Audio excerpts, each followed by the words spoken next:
Hi hello నమస్తే welcome back to our channel. ఏం చేస్తున్నారండి? ఈరోజు మనం ఏంటంటే చాలా టేస్టీగా అండి పొంగల్ ప్రిపేర్ చేయబోతున్నాను. అదేంటంటే కొంచెం డిఫరెంట్గా అనమాట. రెగ్యులర్గానే చేసుకునే పెసరపప్పే కానీ కొంచెం చేసే విధానము మనము వాడే ఇవి థింగ్స్ కూడా కొంచెం డిఫరెంట్ అనమాట. చూసారు కదా, దానికోసం ఏంటంటే అండి పెసరపప్పు తీసుకున్నాను ఒక కప్పు. చక్కగా ఏంటంటే దీన్ని ముందు మనము మీడియం ఫ్లేమ్ మీద చక్కగా రోస్ట్ చేసుకోవాలన్నమాట. రోస్ట్ చేసుకొని వాష్ చేసుకున్న పెసరపప్పు ఒక గంట నానబెట్టానండి, ఒక కప్పు. అలాగే దీనికి సేమ్ అలాగే ఒకే కప్పు సగ్గుబియ్యం కూడా అనమాట. డిఫరెంట్ అని చెప్పారు కదా, సగ్గుబియ్యం కూడా ఏంటంటే సేమ్ మెజర్మెంట్ అండి. ఏ కప్పుతో మనం పెసరపప్పు తీసుకున్నామో అదే పప్పుతో సగ్గుబియ్యం కూడా తీసుకొని ఇవి కూడా ఒక గంట సోక్ చేసి పెట్టేశారు అనమాట. ఇప్పుడు ఇందులోకి ఏంటంటే చిన్న టమాటా అయితే ఒక హాఫే, పచ్చిమిర్చి కూడా కొంచెం అండి, ఒక 2 పచ్చిమిర్చి అయితే కట్ చేశాను. కొంచెం కరివేపాకు, అల్లం కూడా ఇలా చిన్న చిన్న ముక్కలు చేసుకోవాలి. అలాగే ఆనియన్ అనేది కూడా చాలా తక్కువ అనమాట. మనం కట్ చేసిన పీసెస్ ఒక 3 టేబుల్ స్పూన్స్ అట్లా.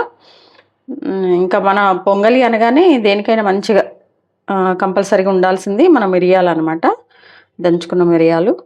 అలాగే ఇందులో కొంచెం డిఫరెంట్‌గా హెల్తీగా కూడా ఉంటది ఈ పొంగలు. దానికోసం ఏంటంటే ఇవి రాగులు నేను పౌడర్ పట్టుకున్నా అండి.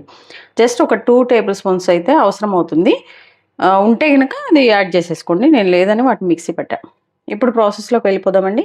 ఇదిగోండి కుక్కర్ తీసుకున్నాను. ఈ కుక్కర్‌లో ఏంటంటే ఫస్ట్ మనం ఏం చేయాలంటే మన పెసరపప్పు నీళ్ళు పంపేసి పెసరపప్పుని వేసేసుకోవాలి. ఇదిగోండి పెసరపప్పు వేసేస్తున్నాను.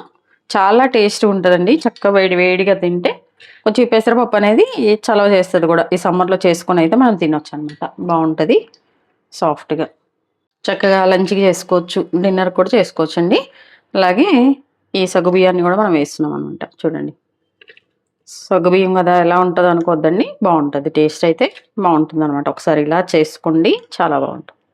ఇప్పుడు ఇందులో అండి హాఫ్ టమాటా కట్ చేశా అని చెప్పా కదా, మీడియం సైజులో హాఫ్ టమాటా కట్ చేసి వేసేస్తున్నాను అనమాట. అలాగే ఒక టేబుల్ స్పూన్ అల్లం కొంచెం, అలాగే ఉల్లిపాయ కూడా అండి జస్ట్ చెప్పా కదా 1 టేబుల్ స్పూన్ టు 2 వరకు అనమాట, అంతే. కొంచెమే వేసుకోవాలి, ఎక్కువ వేసుకుంటే మళ్ళీ టేస్ట్ మారిపోతుందండి. కొంచెం ఒక 1 టేబుల్ స్పూన్ అలా వేసేసుకోవాలన్నమాట. ఇప్పుడు మనము దీనికి వాటర్ యాడ్ చేసుకోవాలి. ఇప్పుడు మనం ఏంటి అదొక గ్లాస్ ఇదొక గ్లాస్ తీసుకున్నాం కాబట్టి అండి, అంటే 2 గ్లాసెస్ అంటే 4 గ్లాసెస్ వాటర్ పోసుకోవాలి, లేదంటే 5 కూడా పోసుకోవచ్చు. సో గంట నానబెట్టాం కాబట్టి మనము దగ్గరగా ఏంటంటే దీన్ని ఒక 5-6 విజిల్స్ అయితే 4-5-6 విజిల్స్ అయితే మనం పెట్టుకోవాలన్నమాట. నేనైతే 2 గ్లాసులకి 4 గ్లాసెస్ వాటర్ అనమాట, 1కి 2 లాగా పోసేస్తున్నాను అండి. ఇదిగోండి ఇట్లా చూపిస్తున్నాను. నేను దీంతో తీసుకున్నాను అనమాట. ఇట్లా 4 పోసేసుకుంటున్నాను. కొంచెం ఇందులో అండి గీ కొద్దిగా. ఇప్పుడు ఏంటంటే అండి దీనికి మూత పెట్టేసుకొని చక్కగా మనం మీడియం ఫ్లేమ్ మీద ఏంటంటే ఒక 4-5 విజిల్స్ అయితే రావాలండి. ఎందుకంటే ఆల్రెడీ అన్నీ నానబెట్టుకున్నాం కాబట్టి చక్కగా మనకి 4-5 సరిపోతుంది అనమాట. ఒకవేళ 4-5 కూడా మీకు అవ్వలేదు, ఇంకా మెత్తగా అవ్వాలంటే ఇంకొక 6 విజిల్స్ అలా, ఇంకో 2 విజిల్స్ పెట్టేసుకొని మీరు చక్కగా కుక్ చేసుకోండి. స్టవ్ మీద పెట్టేస్తానండి. ఇదిగోండి చక్కగా నేను విజిల్స్ పెట్టేసుకుని బాగా కుక్ అయిపోయిందనమాట. దీన్ని ఏంటంటే మనం కొంచెం మ్యాష్ చేసుకోవాలి, లేదంటే గంటతో మనం కలుపుకున్న సరిపోతుంది. ఇలా కలిపేసుకొని ఇప్పుడు తర్వాత ప్రాసెస్ చేద్దామండి. చూడండి చక్కగా పెసరపప్పు ఉడికిపోయింది, అలాగే కూడా ఈ టమాటా ఇవి ఇట్లా కలిపి దీన్ని పక్కన పెట్టేద్దామండి. స్టవ్ ఆన్ చేసేసాను, గిన్నె పెట్టేసాం. ఇక్కడ ఏంటంటే అండి పొంగల్ చేసుకునేటప్పుడు ఏ పొంగల్లోకైనా చక్కగా మనం గీతోనే చేసుకుంటే బాగుంటుంది అనమాట. ఇలా వేసుకున్నప్పుడు వేయించుకున్నప్పుడు నేనేం చేస్తానంటే లైట్గా గీ వేసేసి కొంచెం ఆయిల్ కూడా వేసుకుంటున్నాను అండి. బాగా మీకు నెయ్యి ఇష్టం అనుకున్న వాళ్ళైతే గీ వేసేసుకోండి. ఇదిగోండి కొంచెం గీ అయితే వేసాను. ఫుల్ గీ వేసుకునైనా మనం చేసుకోవచ్చండి, చాలా బాగుంటుంది. అసలు పొంగల్కి గీ ఉంటేనే బాగుంటుంది అనమాట. అలాగే కొంచెం ఆయిల్ కూడా యాడ్ చేస్తున్నాను అనమాట. మళ్ళీ కొంచెం అయిపోయాక కూడా పైన కూడా నెయ్యి వేసుకోవచ్చండి, మీ ఇష్టం అదంతా. బాగా నెయ్యి తినగలం అనుకుంటే కనుక అచ్చం నెయ్యితో చేసుకుంటే అదిరిపోతుంది. ఇప్పుడు చక్కగా ఇది కొంచెం హీట్ అయిన తర్వాత ఒక 10 జీడిపప్పు పలుకులు అయితే మనం వేయించుకుందామండి ఇందులో. ఇదిగోండి ఈ జీడిపప్పు అన్ని నేను గిన్నెలో పెట్టేసాను అనమాట. మీరు ఇందులో ఉంచుకొని చేసుకున్న పర్లేదండి, ఇంకెక్కువగా మాడిపోతాయని చెప్పేసి తీసి పక్కన పెట్టా ముందు కొంచెం వేయించేసుకొని. ఇప్పుడు ఇందులో ఏంటంటే మనము ఫస్ట్ కొంచెం కరివేపాకు వేసుకోవాలండి. అలాగే ఆవాలు కొంచెం 1 టేబుల్ స్పూన్ అట్లా ఆవాలండి, చిన్న టేబుల్ స్పూన్ ఆవాలన్నమాట. అలాగే జీలకర్ర, కొంచెం జీలకర్ర, అలాగే 2 టేబుల్ స్పూన్స్ మనం పచ్చిమిర్చి అయితే కట్ చేసుకున్నాం కదండి, ఇవి కూడా వేసేసుకోవాలి. అలాగే అల్లం, 1 టేబుల్ స్పూన్ అల్లం. చక్కగా ఒక ఎండుమిర్చీలండి, ఒక 2 ఎండుమిర్చి, ఇవి కూడా మంచిగా బాగుంటుంది అనమాట. వేసుకోండి ఉంటే, లేదంటే స్కిప్ చేసేయండి. అలాగే లైట్గా పసుపు కూడా వేసుకోవాలన్నమాట. కొంచెం మనం పసుపు కూడా వేసుకోవాలండి లైట్గా. వేసుకొని ఇవన్నీ మంచిగా వేగాలన్నమాట. అలాగే పెప్పర్ పౌడర్ కూడా కొంచెం అండి, లాస్ట్లో కూడా మనం వేసుకోవచ్చు, పైపైన చల్లుకోవచ్చు అనమాట. బట్ కొంచెం తాలింపులో కూడా మనం వేసుకుందాం, లేదంటే మిరియాలు. అలాగే కొంచెం లైట్గా ఇంగు అనమాట వేసినట్టు కొంచెం వేసుకోండి, టేస్ట్ బాగుంటుంది దీనికి. ఇది రెగ్యులర్గా వాడే వాళ్ళు అయితే వేసుకుంటారండి, అవసరం లేని లేదు వేసుకోరు. చక్కగా ఇవన్నీ మంచిగా వేగినాయి కదండి, కొంచెం కలర్ మారినాయి చూసారు కదా.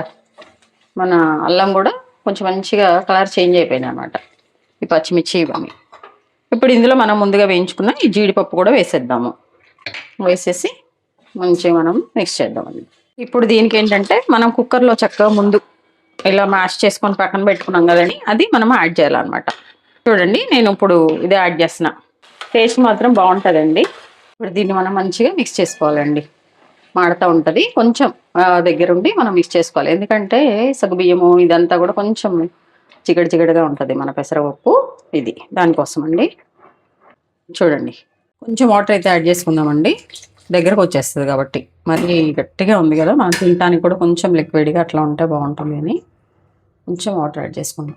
వాటర్ కన్సిస్టెన్సీ ఏంటంటే మీకు ఎంత సరిపోతుందో అంత అనమాట, మీరు వేసేసుకోండి. ఇట్లా చూడండి చక్కగా ఇట్లా ఉంటే మనకి చక్కగా తినాలనిపిస్తుంది కదా, దానికోసమని.